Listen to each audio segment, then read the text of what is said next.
Disse o salmista: a exposição das palavras dá luz, dá entendimento aos simples. A exposição da palavra dá luz, dá entendimento aos simples. Nós estamos agora no momento da palavra. Nós vamos agora à leitura de Romanos capítulo 13. E eu convido você, amado e santo do Senhor, a, se puder, se você está em casa, tem uma Bíblia e deseja abrir, abra. Nós vamos ler e tentar aqui explicar ou até aplicar para os nossos dias. Sim, esta leitura bíblica aqui que o apóstolo Paulo escreve aos Romanos, obviamente para a igreja que somos nós. E chega este momento maravilhoso da Palavra de Deus, no programa Jesus é Luz. Vai a fundo e não desista da guerra. Bom, o livro de Romanos, ou a carta, melhor dizendo, a carta que o apóstolo Paulo escreveu aos Romanos, ele tem 16 capítulos. E nós vamos à leitura do capítulo 13. E dentro desta leitura nós estaremos esclarecendo aqui, apresentando o posicionamento, ou melhor, o pequeno entendimento que Deus tem dado a este amigo que vos fala, o pastor José Luiz da Cunha. E com isso a gente vai crescendo em graça e conhecimento do nosso Deus. O correto é estarmos compartilhando coisas espirituais com coisas espirituais. E que o Espírito Santo nos conceda a direção certa, correta, da exposição da palavra da graça de Deus, que dá entendimento, na verdade, isto. A exposição das tuas palavras dá luz, dá entendimento aos simples. Romanos capítulo 13, versículo 1. Toda alma esteja sujeita às autoridades superiores, porque não há autoridade que não venha de Deus, e as que existem foram ordenadas por Deus. E aí, o que é que você diz? Será que todas foram ordenadas por Deus? Obviamente sim. Toda autoridade foi ordenada por Deus. Quando estamos falando de autoridade, não estamos aqui colocando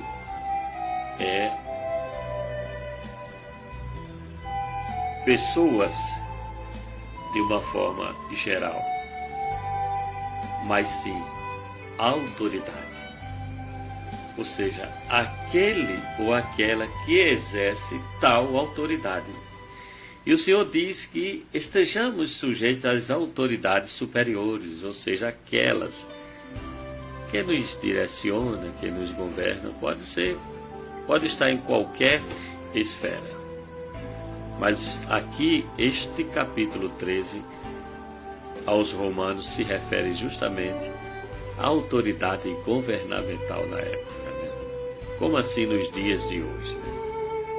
Agora fica uma pergunta: toda alma deve estar sujeita a qualquer pessoa que esteja exercendo essa autoridade, se ela não estiver de acordo com a vontade de Deus, que nós sabemos que é boa, que é perfeita, que é agradável, e que Deus só quer o bem, não é verdade?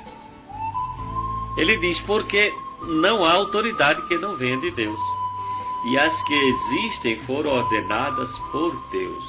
As que existem. Ele está falando no tempo lá que ele estava escrevendo, né, aos cristãos em Roma. Roma, cidade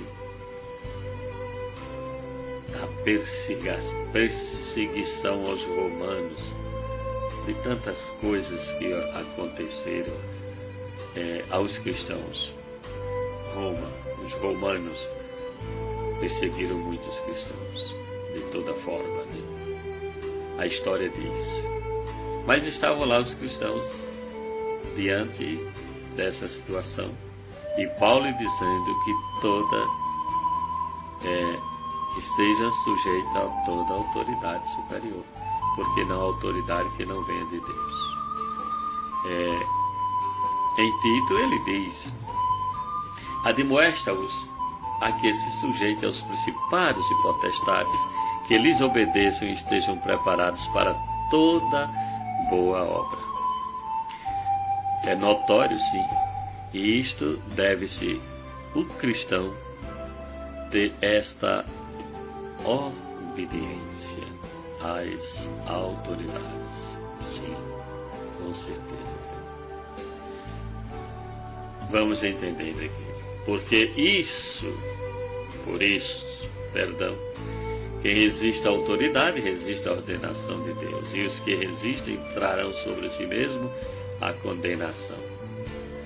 Porque os magistrados não são motivo de temor para os que fazem o bem, mas para os que fazem o mal. Aí sim. Agora vamos entendendo, vamos clareando melhor. Não é isto? Para poder estar sujeito a todas as autoridades. Ele diz que porque os magistrados, os juízes da época, não são motivo de temor para os que fazem o bem, mas para os que fazem o mal. Queres tu, pois, não temer a autoridade? Faze o bem e terás louvor dela. O problema é, nós não estamos vivendo esse tempo, hein? Nós estamos vivendo um tempo oposto a este, diferente. Ela é designada, determinada para os que fazem o mal, para punirem. Vocês estão entendendo? E não quer temer a ela, não quer estar se escondendo, etc. e tal, tendo represálias, faz o bem. Hoje nós vemos autoridades aí invertendo o papel. Quantos injustiçados não estão, né? Mas eu entendo que a palavra diz: por se multiplicar a iniquidade, o amor de muitos esfriaria. E a iniquidade está em toda a esfera, de governo está a iniquidade. Porquanto ela, a autoridade, porquanto ela é ministro de Deus para o teu bem. Quando a autoridade ela tem um senso divino, quando ela realmente é constituída, aquela pessoa que está exercendo a autoridade que é de Deus, a autoridade constituída por Deus, mas está ali naquele exercício daquela autoridade, uma pessoa de Deus, uma pessoa do bem, obviamente quando ela vê aqueles que estão fazendo o bem, ela vai louvar. Porque ela é ministro de Deus para o bem, para o meu bem e para o teu bem. Quantos cristãos têm sido elogiados em sua cidade por fazer o bem, ser conhecido como aquele homem é do bem, aquela mulher é do bem. E quando chega alguma inveja, alguma acusação diante da autoridade, algum falatório, a própria autoridade, ela conhece quem é do bem e quem é do mal, e ela chega e diz: não, aquele ali não, aquela ali não, eu conheço muito bem. É um homem de Deus, é uma mulher de Deus.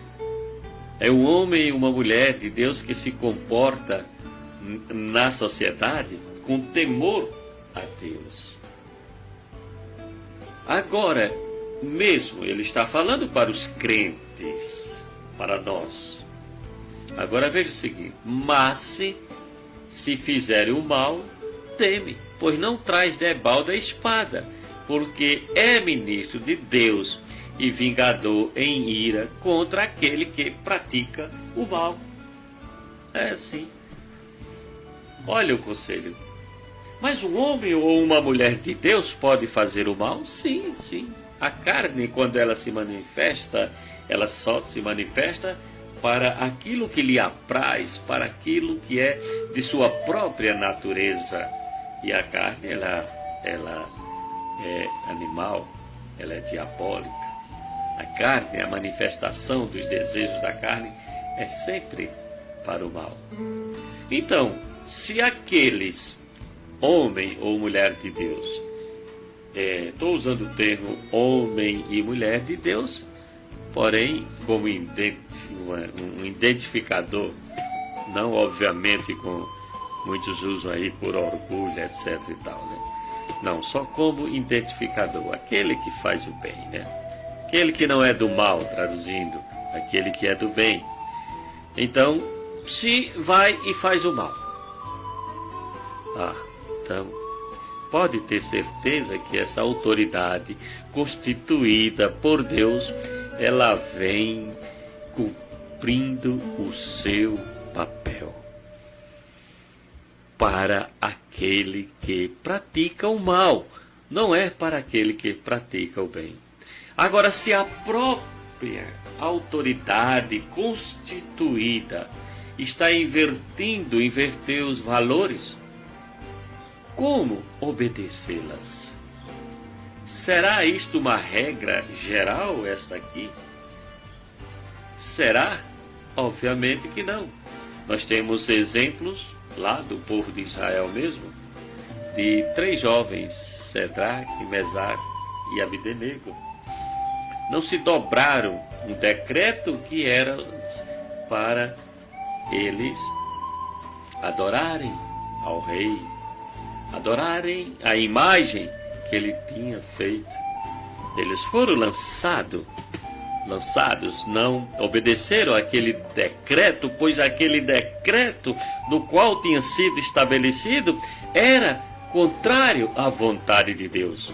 E aqueles jovens estavam ali por determinação divina, por vontade divina, mas acima de tudo eles reconheciam, eles estavam exercendo o seu papel de funcionários lá na época, né? de súditos do rei, mas o rei maior daqueles jovens era o Criador do universo, o Todo-Poderoso, como assim ele é, ainda hoje será eternamente meu e teu. A questão é obedecer diante da vontade de Deus. Por isso que é preferível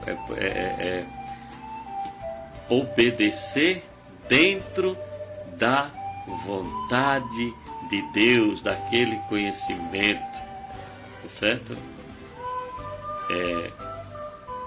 Ele diz aqui no versículo 5: pelo que é necessário que lhe estejais sujeitos, não somente por causa da ira, mas também por causa da consciência. Porque por esta razão também pagais tributos, porque são ministros de Deus para atenderem a isso mesmo. Bom, ele fala aqui agora sobre o tributo, sobre os impostos lá da época. E ele diz: pagai os tributos, sim. Neste caso, a obediência requer no pagamento aos tributos. E ele diz: dai a cada um o que lhe é devido. A quem tributo, tributo. A quem imposto, imposto. A quem temor, temor. A quem honra, honra. E esse temor, hein, meus amados irmãos em Cristo Jesus? Este temor, esta honra, esta glória, este louvor, ficou só para o nosso Deus Todo-Poderoso. Se estiverem andando de acordo com o que a palavra diz, com a vontade de Deus, porque Ele não nos deixa enganar, o Espírito dele está em nós, nós entendemos agora o bem e o mal, e obviamente nós vamos estar sujeitos dentro deste parâmetro da vontade de Deus. Mas devemos sim ser obedientes às autoridades, com discernimento. Mas acima de tudo, só podemos ser se realmente entendermos o que é Deus para nós, o que Ele representa, que não terá lugar nenhum, primazia nenhuma, coisa alguma, além do que o nosso Deus. Aí sim, a obediência requer ao Todo-Poderoso, Criador dos céus e da terra. Nós vemos muitas pessoas hoje, como sempre, né, amando mais ao mundo, ao sistema, do que a Deus. É como ele mesmo disse lá em Mateus, que nós não devemos servir a dois senhores, a Deus e a Mamon. Mamon representa a riqueza, o poder, e o que nós vemos hoje de líderes religiosos aí, que eu estou observando, às vezes não está seguindo nem a dois senhores, é a 3 ou 4 senhores. E onde fica Deus? Onde fica o verdadeiro temor, a obediência ao nosso Deus Todo-Poderoso? Ele diz, continuando aqui no capítulo 13 de Romanos, no versículo 8, ele diz: a ninguém devais coisa alguma, senão o amor recíproco, pois quem ama ao próximo tem cumprido a lei. Um amor recíproco. Quem ama ao próximo tem cumprimento à lei. Assim, há uma reciprocidade também nessa questão do amar. Mas você não deve dever, como ele diz aqui, não é que a gente não possa comprar fiado, mas tem que pagar, ou parcelado. Não é neste caso aqui, não. A ninguém devais coisa alguma. São muitas coisas que a gente fica sujeito ao homem, ao sistema, por toda esta falta de temor, de obediência a Deus. Olha o que ele diz embaixo: com efeito, não adulterarás, está na lei, não matarás, não furtarás, não cobiçarás. E se há algum outro mandamento, tudo nesta palavra se resume: amarás ao teu próximo como a ti mesmo. O amor não faz mal ao próximo, de modo que o amor é o cumprimento da lei. O apóstolo agora, ele adentra novamente com todos os elementos da lei, para, neste mandamento, entendermos que o amor é o principal. E este amor de Deus, está em nossos corações. Parece impossível aos nossos olhos, parece impossível algumas situações que eu ou você possamos dizer assim, não, eu não consigo amar desta forma, etc. e tal. Mas se você aprende, se você consegue a amar a si mesmo, a se amar, pode ter certeza, meu querido irmão e irmã, ouvinte desta programação, que você vai conseguir amar ao próximo. Como assim, pastor? Aquele que não quer o mal para si mesmo, para si próprio, ele não vai fazer ao outro.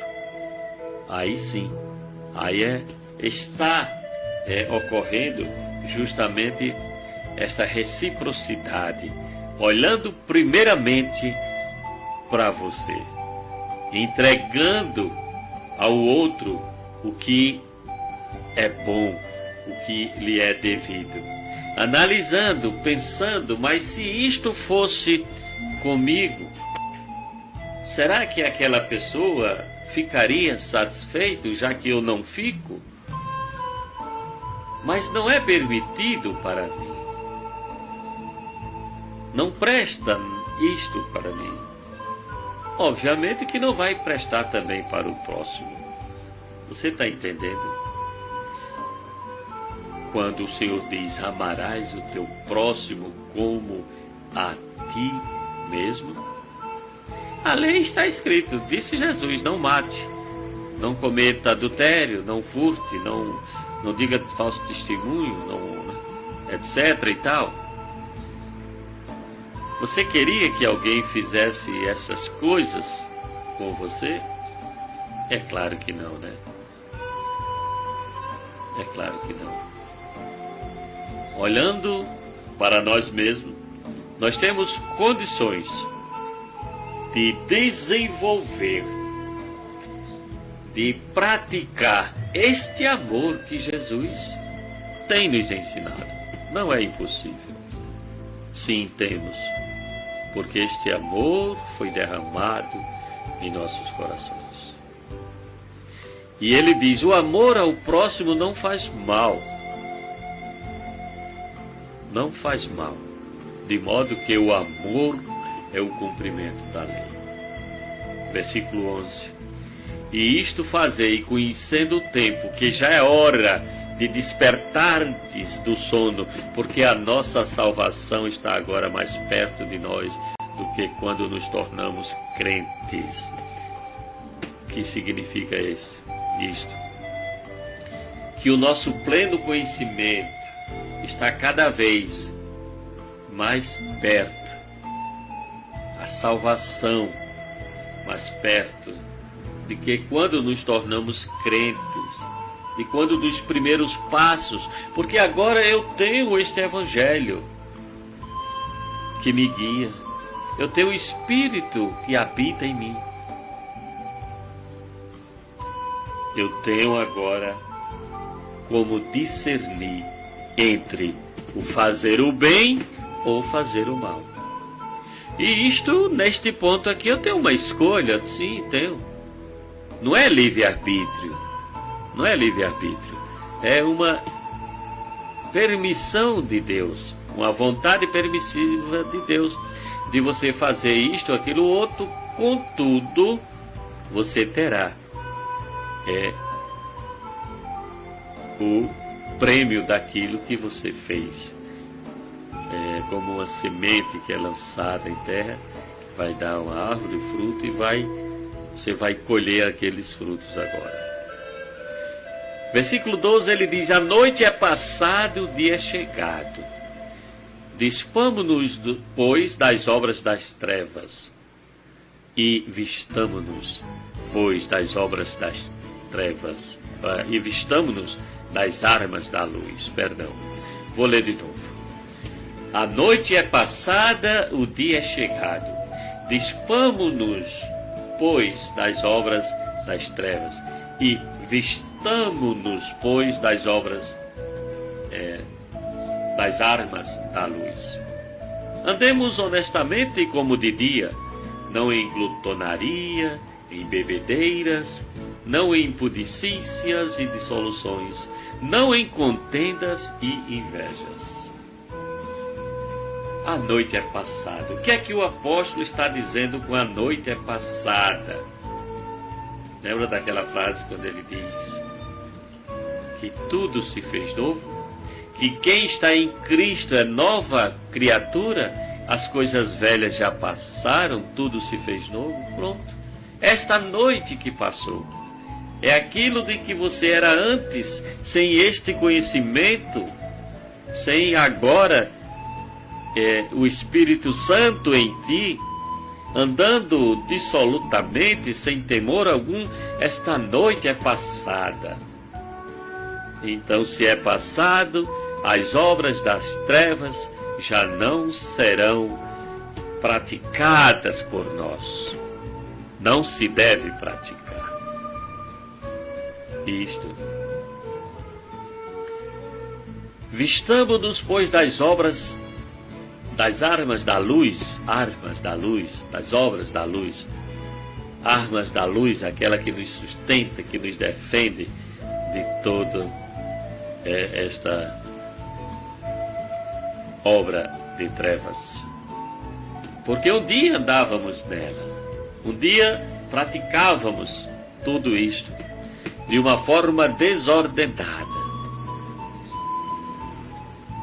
Mas agora somos nova criação. As coisas velhas já passaram. Tudo se fez novo. Quem está em Cristo é nova criatura. Você que está em Cristo, eu estou falando para os filhos de Deus. São os que estão em Cristo mesmo. Isto. Como eu falei, eu não prego aqui para dizer aceite Jesus, venha para esta igreja, tal e outra. Não, eu prego aqui para você, filho e filha de Deus, que precisa ter uma mente esclarecida, que precisa ter como eu falei no interior do programa, o modo ativado de crer. Porque esta fé vem pelo ouvir e ouvir a palavra de Deus. E você está ouvindo, filho e filha de Deus. O próprio Paulo, escrevendo em 1 Tessalonicenses, capítulo 5, versículo 5, ele diz: porque todos vós sois filhos da luz e filhos da ira. Nós não somos da noite nem das trevas. Nós não somos de trevas, de escuridão. Nós não somos da noite. Nós somos filhos da luz. A luz de Cristo brilhou em nossos corações, em nosso espírito, vivendo agora em novidade de vida. Mas nós temos, obviamente, algo em nós, um inimigo que se chama a natureza carnal. Mas aí vem o conselho para mim. Meu conselho é para mim e para você. Isto. Para podermos guardar, deixar dentro de nós mesmos. É este evangelho que você está ouvindo. Falamos em obras aqui, a ele apresenta. Andemos honestamente como de dia, não em impudicícias, em dissoluções, não em contendas e invejas, mas se revesti-vos do Senhor Jesus Cristo, e não tenhais cuidado da carne em suas concupiscências. Sim, a carne, ela vive dos seus desejos mesmo, das suas concupiscências, daquilo que lhe apraz mesmo. Nós estamos nela, sim, nós estamos nessa natureza. Mas o conselho aqui é se revestir. O conselho aqui é se revestir, ou seja, vestir de novo a cada dia, né? No Senhor Jesus. E não tendo cuidado da carne em suas concupiscências. Os prazeres da carne nos levam realmente a grandes decepções, e a grandes sofrimentos. E nós estamos aqui de passagem, como sempre eu digo. Aí em 1 Pedro capítulo 2, versículo 11 diz: Amados, peço-vos como peregrinos e forasteiros, que vos abstenhais das concupiscências que combatem contra a alma. As concupiscências combatem contra a alma. E ele escrevendo em Gálatas, capítulo 5, versículo 24, ele diz que os que são de Cristo crucificaram a carne com suas paixões. Crucificaram a carne com suas paixões e concupiscências.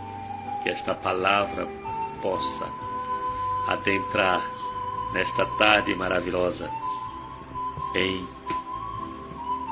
teu coração, em tua alma. Que este alimento seja um alimento onde você possa estar agora mesmo recebendo, se fortificando, porque o dia a dia nos apresenta, sempre vai nos apresentar esta luta constante. Mas nós temos uma autoridade em nós.